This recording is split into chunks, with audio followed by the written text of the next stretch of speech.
Hola, qué gran momento para arrancar esta nueva exploración a fondo. Hola, sí.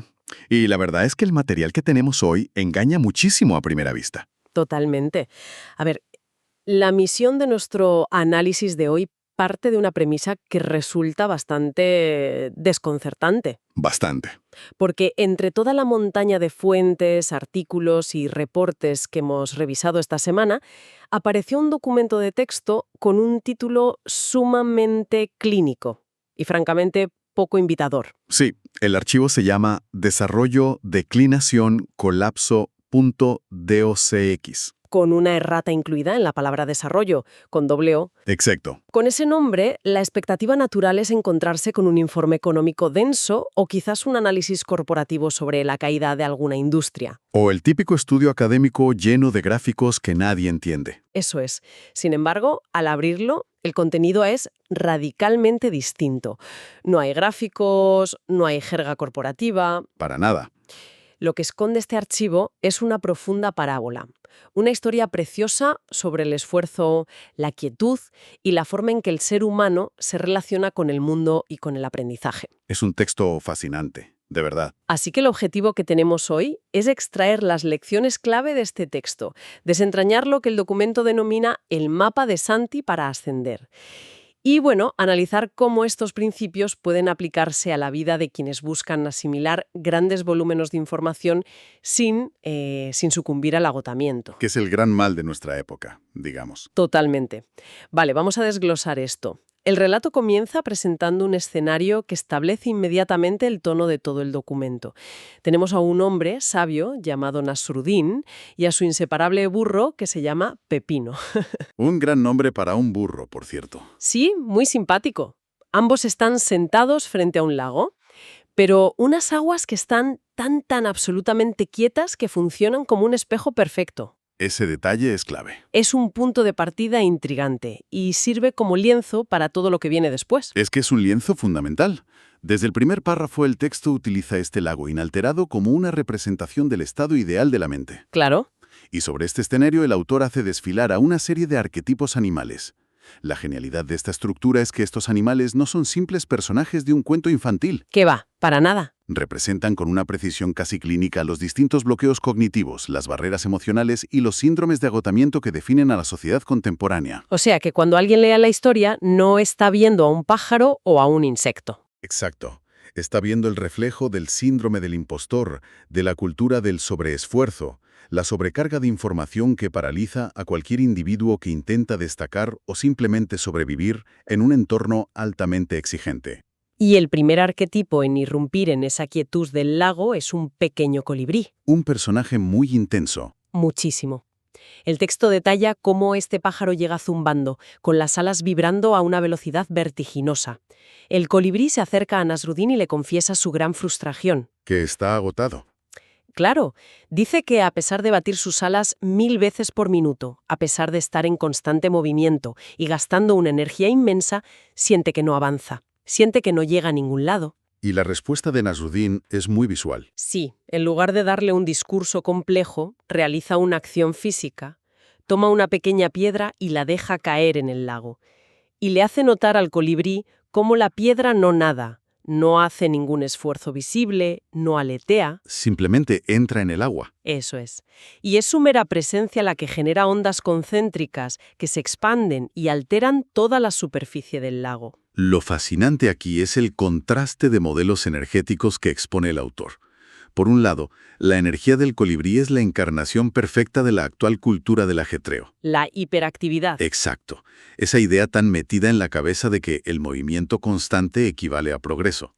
Vivimos en un sistema que idolatra el no parar, el responder correos a las 2 de la mañana, consumir información sin freno. El famoso doom scrolling, ¿no? Eso es.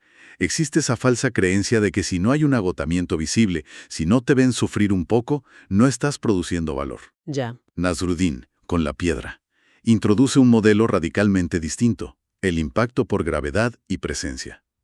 La piedra modifica su entorno no por la fuerza motriz que ejerce, sino por el peso de su propia naturaleza al ocupar un espacio. ¡Qué buena metáfora! Es brillante. Habla de cómo las decisiones de alto impacto rara vez provienen de la fuerza bruta mental, sino de la claridad y la concentración sostenida. A ver, espera, eso suena increíblemente poético y pacífico, Lo es. pero me obliga a hacer de abogado del diablo un momento. Adelante. Porque en el mundo real, fuera de las orillas de ese lago idílico, existen plazos de entrega, reuniones urgentes, presiones económicas.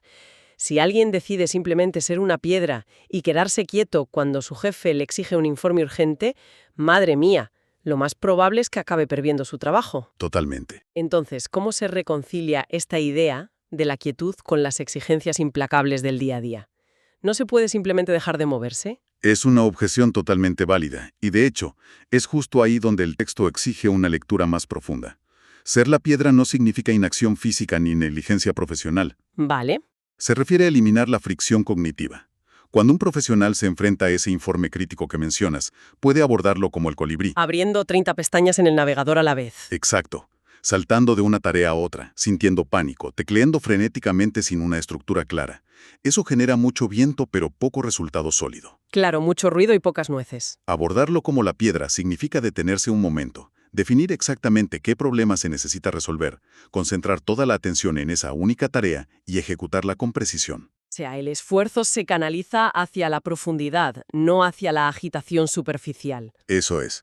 La piedra representa la acción enfocada que transforma el entorno con un mínimo desperdicio de energía. Entendido. La diferencia radica en la calidad del movimiento, no en la ausencia del mismo. Y bueno, esta idea de detenerse antes de actuar nos lleva directamente al siguiente personaje de la parábola, que es la tortuga.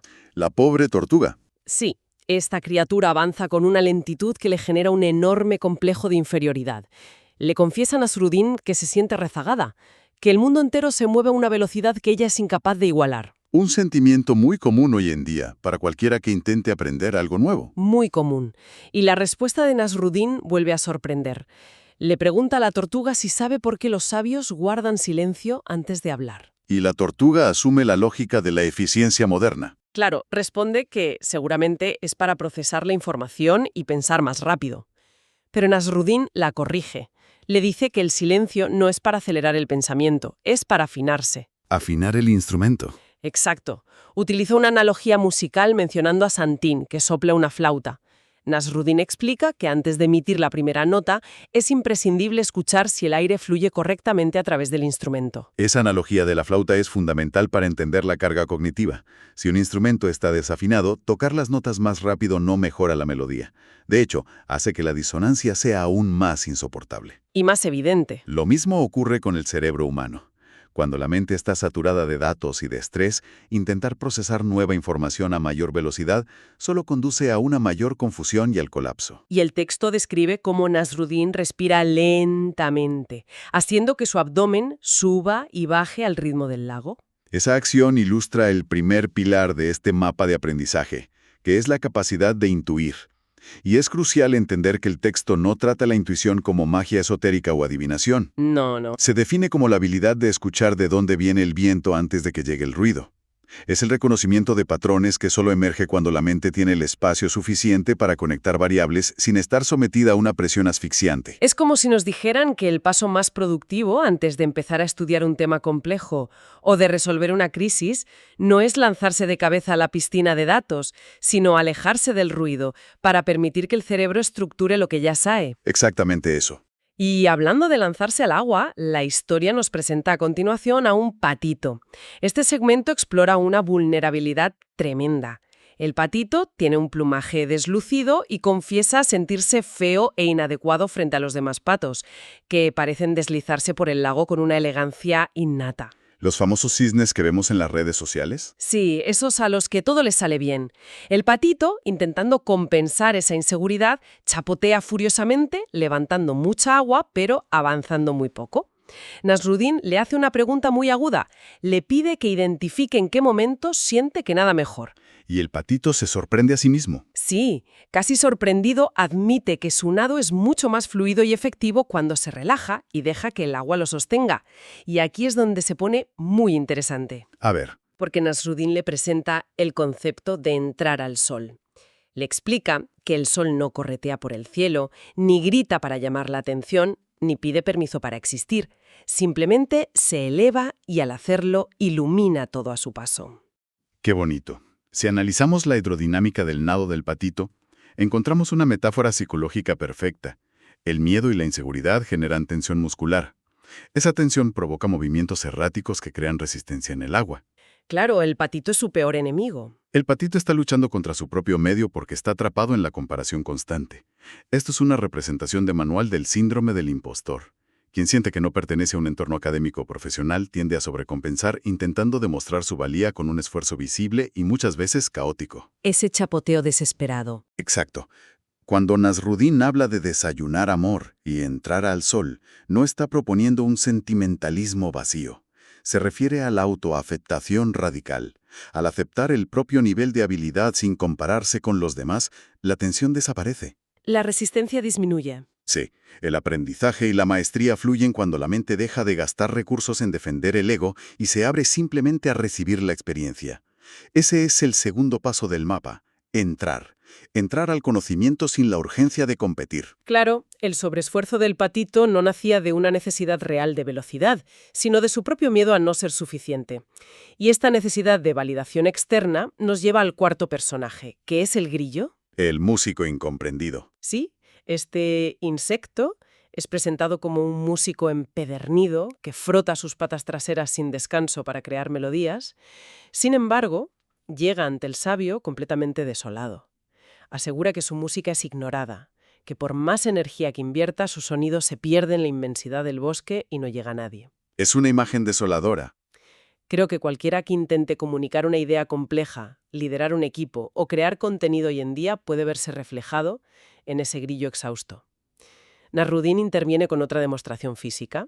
Toma 2 piedras pequeñas y las golpea en el aire, produciendo un sonido muy débil. ¿Un simple clic? Un clic. Luego camina hacia el tronco de un árbol seco y hueco y vuelve a golpear las mismas piedras contra la madera. Inmediatamente el sonido se amplifica enormemente, volviéndose profundo y resonante, al punto de que incluso el burro Pepino levanta las orejas. Si conectamos esto con el panorama general, lo que Nasruddin ilustra aquí es el principio de la impedancia acústica aplicado a la comunicación y la influencia humana. Interesante. Si el esfuerzo comunicativo nace y muere en el individuo aislado, la energía se disipa rápidamente en el vacío.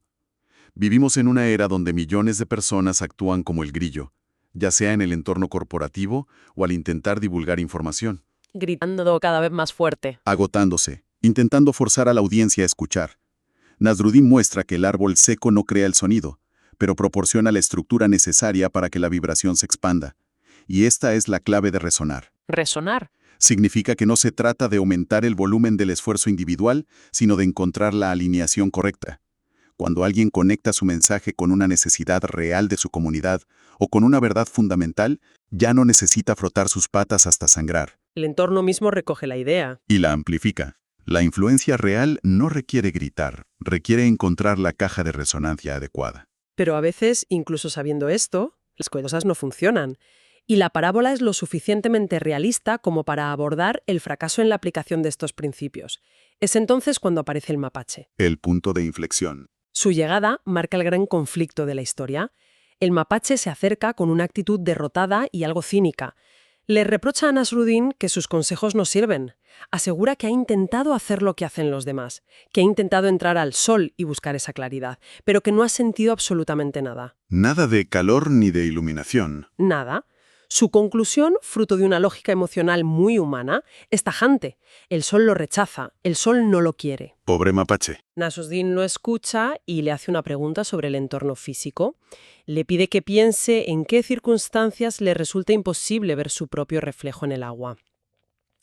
El mapache, usando el sentido común, responde que el reflejo desaparece cuando sopla un viento fuerte que riza la superficie. Claro. O cuando él mismo se dedica a arrojar tierra y piedras al agua. Este pasaje es quizás el más profundo a nivel psicológico de todo el documento. El sol, en esta narrativa, representa la verdad objetiva, el conocimiento o la claridad de una situación. Y esa luz está siempre ahí. Es constante y no discrimina. Sin embargo, el mapache no puede percibirla. Cuando el texto habla del viento y de las piedras que enturbian el lago, está describiendo los sesgos cognitivos y el diálogo interno negativo. Esa voz que nos boicotea. Hostil para mí. Siempre fracaso. Ese parloteo constante actúa como un viento huracanado sobre la superficie de la mente. ¿Lo agita todo? La física óptica nos dice que la luz no puede formar una imagen coherente en una superficie agitada. Los rayos se dispersan. De la misma manera, si la mente está secuestrada por la ansiedad o el resentimiento, la información objetiva se distorsiona. Es decir, el mapache asume que el universo lo rechaza, cuando en realidad es su propia agitación interna la que impide que la luz penetre. Totalmente. Y la resolución de este conflicto me parece brillante porque evita por completo el tono de reproche. Nasruddin no sermonea al mapache por su pesimismo. En un gesto de gran cuidado, toma un paño y limpia suavemente el hocico manchado de barro del animal. Un detalle precioso. Él le explica que la primera y más importante conversación que debe tener es consigo mismo y que debe estar basada en la amabilidad. Le enseña que limpiar el espejo interior requiere dejar de arrojarse piedras a uno mismo. Sin esa base de autocompasión, cualquier intento de asimilar información compleja terminará chocando contra un muro de ansiedad. Es un requisito técnico, casi mecánico, para el funcionamiento óptimo del cerebro. Tras esta lección, la historia avanza hacia su clímax visual. El atardecer cae sobre el lago, el sol adquiere un tono naranja intenso, y la superficie del agua, ahora perfectamente quieta, refleja esa luz con una nitidez absoluta. En ese momento de paz colectiva, el colibrí, siempre hiperactivo mentalmente, plantea la pregunta que da sentido a toda la obra. ¿Para qué sirve todo esto? Exacto. ¿Cuál es el propósito final de esforzarse por alcanzar la quietud? Nasruddin responde señalando el efecto óptico en el entorno. Muestra cómo el reflejo del sol en el lago actúa como un segundo foco de luz, iluminando las ramas oscuras de los árboles, los nidos de los pájaros y las rocas de la orilla. Entonces, ¿qué significa todo esto? Significa la transformación del individuo en lo que el texto denomina el portador. Es la culminación del mapa. El propósito de afinar la mente, de limpiar el diálogo interno y de aprender a asimilar la realidad sin fricción, no es un ejercicio de aislamiento narcisista. No es aislarse del mundo. Para nada. Quien logra estabilizar su propio lago mental se convierte en un reflector de claridad para su entorno. No hace falta forzar la enseñanza ni empujar a los demás. Al igual que la superficie quieta del agua ilumina el bosque circundante de manera natural e inevitable, una mente estructurada y en paz irradia soluciones y estabilidad hacia su equipo, su familia o su comunidad. Las famosas ondas de la piedra del principio. Exactamente. Las acciones ejecutadas desde ese estado generan esas ondas expansivas. El conocimiento asimilado no se retiene, se porta y se refleja, beneficiando al sistema completo. Para visualizar cómo opera este mapa de Santi en la complejidad del mundo real, en lugar de enumerar conceptos teóricos, imaginemos una situación crítica contemporánea. Pensemos en alguien que lidera un equipo y se enfrenta a la pérdida repentina de un cliente fundamental que pone en riesgo a toda la empresa. Una crisis en toda regla. La reacción automática, la del colibrí, sería convocar reuniones frenéticas, exigir horas extras inmediatas y propagar el pánico. Pero si esa persona aplica estos principios, el enfoque cambia radicalmente. Su primer movimiento es el silencio, alejarse del caos inicial, no responder correos impulsivamente, afinar el instrumento y calmar la propia fisiología. Ese es el primer paso. A continuación decide entrar. Enfrenta los datos financieros y la realidad de la pérdida sin el sobreesfuerzo del patito, sin intentar ocultar la gravedad de la situación por miedo a parecer un mal líder, aceptando el golpe con total claridad. Exacto. Y desde esa claridad operativa surge el tercer paso, intuir. Al no estar cegada por el viento del pánico, esta persona puede observar el mercado y detectar una oportunidad de reestructuración o un nuevo nicho que antes, entre tanto ruido, pasaba completamente desapercibido. Y cuando llega el momento de comunicar el nuevo plan de acción, no lo hace gritando como el grillo. No, aplica el concepto de resonar. Conecta la nueva estrategia con los valores fundamentales del equipo, proporcionando esa caja de resonancia que hace que todos asimilen el cambio de dirección, no como una imposición agotadora, sino como una misión compartida. Y al final de esa jornada crítica, esa persona se ha convertido en el portador. Así es. Su capacidad para mantener el lago quieto frente a la tormenta ha reflejado una luz de seguridad y rumbo que ilumina a toda la empresa. Ha transformado una crisis potencial en una demostración de liderazgo sostenible, sin agotar sus propias reservas de energía. Es una coreografía cognitiva verdaderamente sofisticada, oculta bajo la apariencia de una sencilla historia de animales. El autor del documento concluye la fábula con una reflexión de Nasruddin, que destila una humildad intelectual profunda.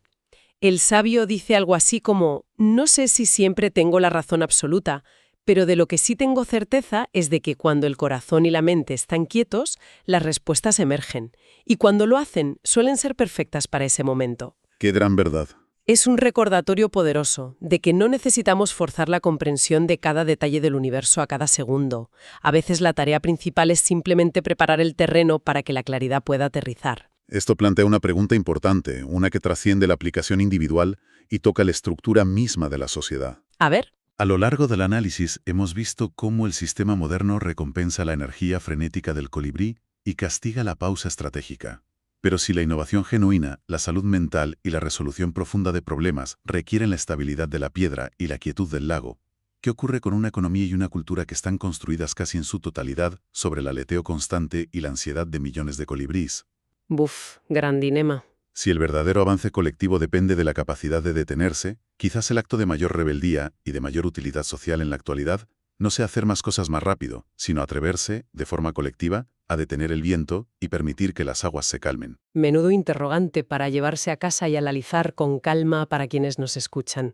Es muy probable que gran parte de la sobrecarga que atribuimos al ritmo del mundo exterior sea en realidad un ecosistema de turbulencias que sostenemos por puro hábito. Totalmente. Ojalá el recorrido por este mapa sirva para identificar esos vientos internos, para soltar las piedras que enturbian nuestro reflejo y para empezar a resonar con mayor precisión en lo que de verdad importa. Ha sido un placer compartir esta inmersión en el texto, una de esas raras ocasiones en las que la literatura clínica da paso a una filosofía sumamente práctica. Agradecemos que nos hayan prestado su atención en el análisis de hoy. Hasta la próxima exploración a fondo.